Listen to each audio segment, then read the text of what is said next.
extension is used for to identify the file type. 70 number, we can use PowerPoint to create a presentation. अब यहां बात होती है कि सर PowerPoint में प्रेजेंटेशन क्यों बनाते हैं? किसी को मालूम है? PowerPoint क्या है? एक MS ऑफिस का एप्लीकेशन है, ठीक है। अब PowerPoint एप्लीकेशन ओपन करने के लिए हम लोग रन कमांड का इस्तेमाल करते हैं। करते क्या है? Windows button plus are press करेंगे, लेफ्ट हैंड साइड बॉटम में वहां पर रन डायलॉग बॉक्स ओपन हो जाता है, जिसपे हम लोग क्या टाइप करते हैं? पावर PNT, और उसको ओके करने के साथ हमारा प्रेजेंटेशन का पेज ओपन हो जाता है। जब उसमें ओपन किया हुआ प्रेजेंटेशन का पेज हम लोग देखते हैं तो क्या दिखाई देता है कि बाय डिफॉल्ट फर्स्ट स्लाइड उसमें है, फर्स्ट स्लाइड उसमें है। कल मैंने एक पॉइंट लिखवाया था, पॉइंट नंबर 13, कि अगर बाय डिफॉल्ट फर्स्ट स्लाइड है और आपको नेक्स्ट स्लाइड चाहिए तो कौन सा शॉर्टकट की प्रेस करते हैं? Ctrl+M। Very good. और अगर कोई आपसे ओरली क्वेश्चंस करे कि बाबू प्रेजेंटेशन बनाते क्यों हैं, तो आपको सिंपल लैंग्वेज में जवाब देना है कि सर किसी भी बात को अपने थ्रू किसी सामने वाले को अच्छे से समझाने के लिए, अंडरस्टूड करवाने के लिए प्रेजेंटेशन बनाया जाता है, ताकि सामने वाला व्यक्ति हमारी बातों को अच्छे से समझ सके और हमारे बातों पर अमल कर सके। हमारे बात अगर वो समझता है, हमारे बातों को अगर वो अच्छे से अंडरस्टूड कर पाते हैं, तो कहीं ना कहीं अगर मैं उनको कन्विंस करने का प्रयास कर रहा हूँ किसी वर्क के लिए, तो वो वर्क मुझे मिलने का आशा रहेगा, होप रहेगा कि चलो भाई मैंने उनको कन्विंस कर लिया, अब वो मुझे वो वर्क देंगे, है ना। फॉर एग्जाम्पल कहीं ना कहीं किसी न किसी मार्केटिंग लाइन में अगर कहीं कोई जॉब लगता है तो सामने वाले को कन्विंस ही करना होता है ना। तो कन्विंस करने का, सामने वाले को कोई बातों को समझाने का सबसे अच्छा तरीका क्या है कि उसको एक प्रेजेंटेशन दिखाइए। एक प्रेजेंटेशन दिखाने में क्या होता है कि आप कोई कार्य के बारे में उनको बता रहे हो और उस कार्य का किया गया इमेज और वीडियो के साथ उनको बताओगे, तो मेरा मानना यह है कि वो ज्यादा जल्दी समझेंगे, है कि नहीं। कहीं आप कोई दूसरे शहर विजिट करके आओ और किसी दूसरे बच्चे को जो आपके कलीग हैं या फिर आपके छोटे भाई बहन हैं, उनको आप उन शहर के बारे में समझाने का प्रयास करोगे और वीडियो और इमेजेस दिखाकर समझाओगे तो ज्यादा असर होगा। और बिना वीडियो और बिना मैसेज का मतलब बिना वीडियो और बिना इमेजेस का अगर उनको समझाओगे तो असर कम होगा, है कि नहीं। कहीं ना कहीं वो बात जब हमको उनको ओरली मौखिक रूप से बताते हैं तो वो बात उतना उनका दिमाग में स्टोरेज नहीं कर पाएगा जितना आप वीडियो और इमेजेस दिखाकर समझाओगे। तो पावर पॉइंट में अगर प्रेजेंटेशन बनाकर प्रेजेंटेशन के थ्रू अगर सामने वाला को कुछ अंडरस्टूड करवाया जाए तो सामने वाला व्यक्ति उसको अच्छे से समझ पाएगा। राइट या रॉन्ग? राइट। अगर हम कोई चीज को ओरली और मौखिक रूप से समझाएंगे तो क्लियर नहीं हो पाता है।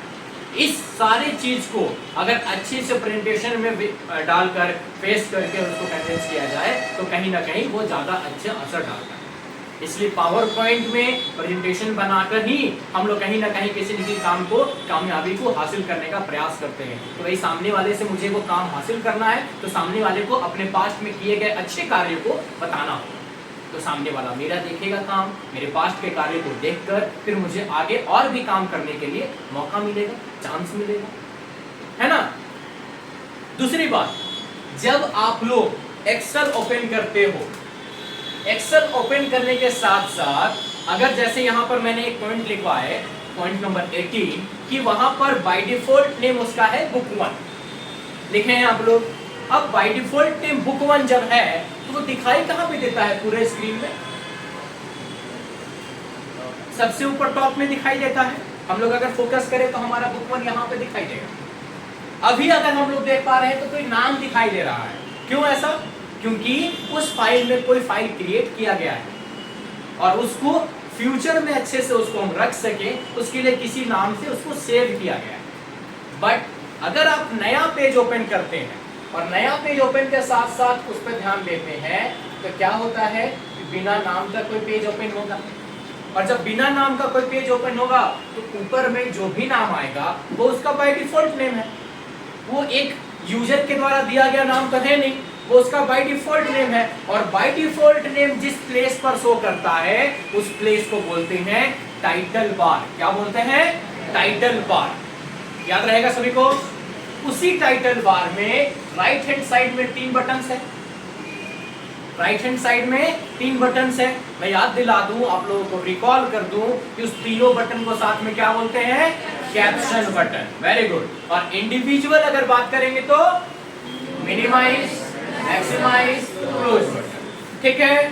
और ये जो मैक्सिमाइज वाला बटन है अकॉर्डिंग टू सिचुएशन वो चेंज होता है। जब उसका छोटा प्रारूप रहेगा तब वो मैक्सिमाइज का रूप देगा, और जब वो बड़ा प्रारूप है तो यहाँ पर अगर आप कर्सर रखते हो ना तो यहाँ पर वो दिखाई देता है रिस्टोर डाउन। यहाँ पर जो है रिस्टोर डाउन है ना, मतलब अभी उसका नाम है रिस्टोर, मतलब वो जो इमेज अभी दिख रहा है वो रिस्टोर का सिंबल है। और अगर जैसे उस पर क्लिक करते हैं छोटा हो जाता है तो यहाँ पर जो नाम आप दिखता है ये होता है मैक्सिमाइज। दिखाई दे रहा है सभी को?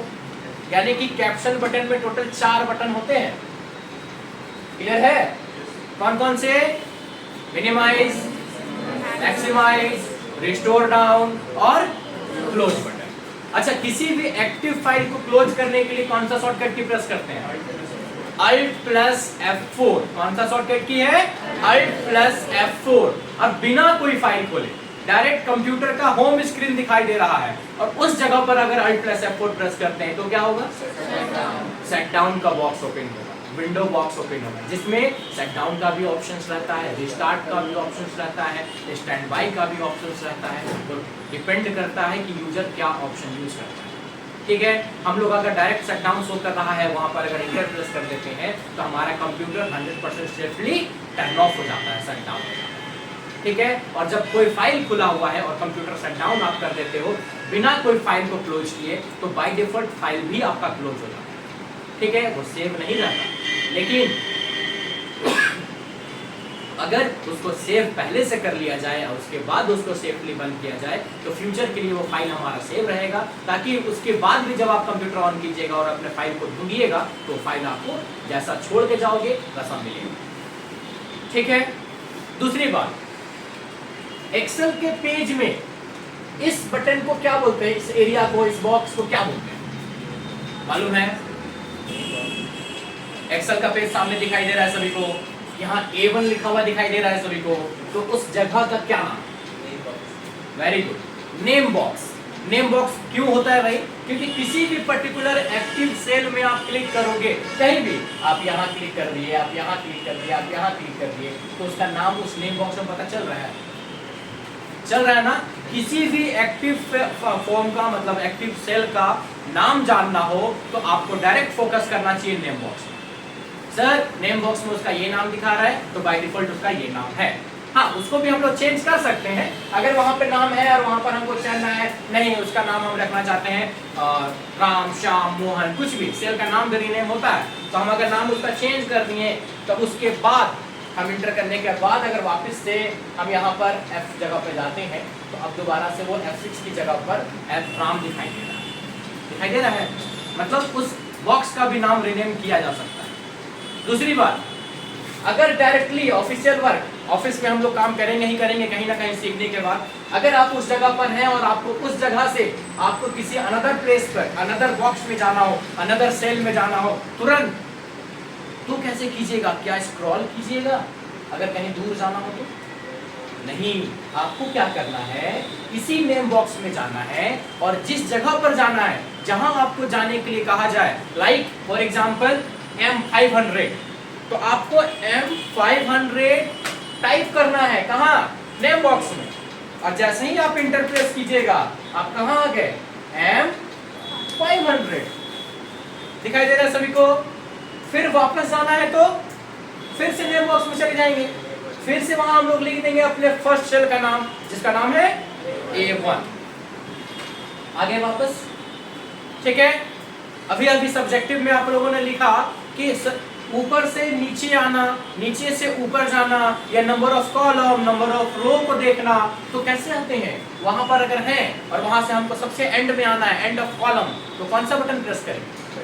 कंट्रोल के साथ राइट एरो। आगे ना XFD, XFD रोमन में है, अगर इसको न्यूमेरिकल में बोलेंगे तो कितना बोलेंगे? 16,384। ठीक है, 16,384। क्लियर है सभी को? फिर वापस आने के लिए कंट्रोल के साथ में लेफ्ट, वापस A1 में आ गए। और नंबर ऑफ रो में अगर जाना हो तो एंड ऑफ रो में कंट्रोल के साथ डाउन एरो, और वो कितना में पहुंच जाता है? 10,48,576। ठीक है, 10,48,576।